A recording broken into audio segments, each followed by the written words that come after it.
guys, welcome to my channel. This is your Parinidhi. ఎలా ఉన్నారు మీరు అందరూ? ఐమ్ షూర్ మీరు చాలా హ్యాపీగా ఉన్నారు. నేను కూడా చాలా హ్యాపీగా ఉన్నాను.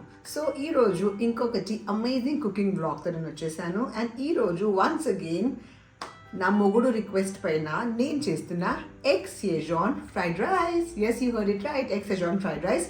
సో నేను ఎగ్ సెజాన్ ఫ్రైడ్ రైస్ ఇంట్లో ఎలా చేస్తున్నా, ఎంత సింపుల్గా చేస్తున్నా, ఏమేమి యూజ్ చేస్తున్నా, అండ్ టేస్ట్ ఎంత అదిరిపోతుంది అది సాక్షాత్ నా మొగుడు నోరు నుంచి మీరు వినండి. So without wasting any time, let's get into the video. All right, so first మనం రైస్ని మంచిగా బాయిల్ చేసుకుందాం. నేను యూజ్ చేస్తున్న దావత్ రోజానా బాస్మతి రైస్. ఇప్పుడు వాటర్ మంచిగా బాయిల్ అయిపోయిన తర్వాత నేను ఆల్మోస్ట్ 1 కిలో రైస్ యూజ్ చేస్తున్నా. సో దీంట్లో రైస్ మంచిగా వేసుకొని దీన్ని మంచిగా బాయిలింగ్ కోసం వదిలేద్దాం. మొత్తం కుక్ అయిన తర్వాత వాటర్ని మంచిగా డ్రైన్ చేసుకుందాం. సో ఇప్పుడు మీరు చూస్తే ఇది ఆల్మోస్ట్ కుక్ అయిపోయింది, ఇంకా కొంచెం కుక్ అవ్వాలి. ఇట్లా చేస్తే రైస్ మంచిగా లూజ్గా మంచిగా కుక్ అవుతుంది. సో ఆఫ్టర్ దిస్ నేను వాటర్ని మంచిగా డ్రైన్ చేసుకొని ఫ్యాన్ కింద పెట్టేశాను. సో ఇది చల్లగైన తర్వాత ఇంత మంచిగా అవుతుంది. ఇంకా మంచిగా ఫ్రైడ్ రైస్ కావాలంటే మీరు ఫ్రిడ్జ్లో కూడా పెట్టొచ్చు. ఫ్రిడ్జ్లో పెడితే ఇంకా మంచిగా తయారవుతాయి రైస్. So rice ready. ఇప్పుడు మనం ఎగ్ ఫ్రైడ్ రైస్ రెడీ చేద్దాం.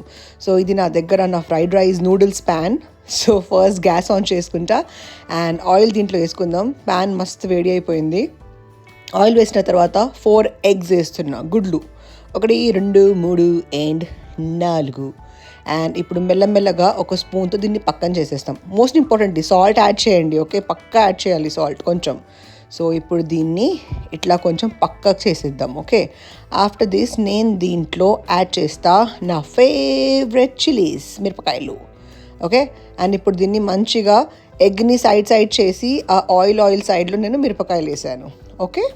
అండ్ ఇప్పుడు వెజిటేబుల్స్ స్టార్ట్ చేద్దాం. ఫస్ట్ వచ్చేసి స్ప్రింగ్ ఆనియన్స్, ఫైన్లీ చాప్డ్, మంచిగా చాప్ చేసిన స్ప్రింగ్ ఆనియన్స్. నెక్స్ట్ వచ్చేసి క్యాప్సికమ్, గ్రీన్ క్యాప్సికమ్ వేస్తున్నా, మీకు నచ్చింది వేయొచ్చు. బీన్స్ కూడా వేసేసాను. And next cabbage and carrot లేకపోతే ఎట్లా అవుతుంది అసలు సెజాన్ రైస్? అవ్వదు కదా. సో దీన్ని మంచిగా కలుపుకుందాం. కలపడంలో మాత్రం లేజినెస్ చేయకండి. ఎంత మంచిగా మిక్స్ అవుతే అంత మంచిగా ఉంటుంది. దీన్ని ఒక 30% కుక్ చేస్తే సరిపోతుంది.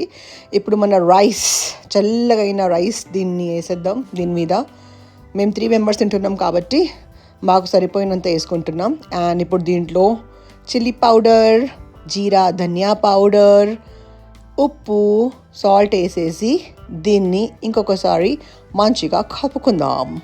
కలపడంలోనే మజా ఉంటుంది. అంటే ఎంత మంచిగా కలుపుకుంటే అంత మంచి మసాలా టేస్ట్ వస్తుంది.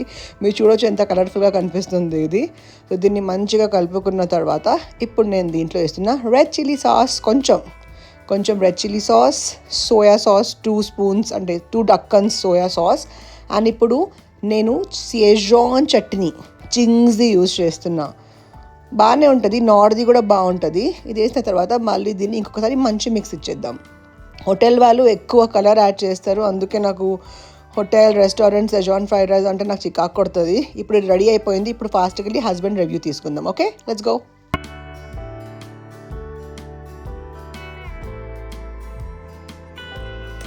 My film never disappoints. So యూజువల్గా మనం బయట తింటే కొంత ఏమంటారు హెవీ అనిపిస్తుంది తిన్న తర్వాత. బట్ ఇది ఇంట్లో చాలాసార్లు చేసింది కాబట్టి సేమ్ టేస్ట్ యాజ్ యూజువల్ చాలా బాగుంది. అండ్ హెవీగా కూడా ఉండదు. సో మీరు కూడా ట్రై చేసి ప్లీజ్ కమెంట్లో చెప్పండి. Thank you. All right guys, చూసారు కదా మహానుభావుడు నా మొగుడు తినేసి అప్రూవల్ ఇచ్చేసాడు. ఎగ్ సెజాన్ ఫ్రైడ్ రైస్ బాగుందని. అయితే మీరు కూడా డెఫినెట్గా ఇది ట్రై చేయండి. And if you like the video, please do like, comment, share and subscribe, and do not forget to press the bell icon. Bye.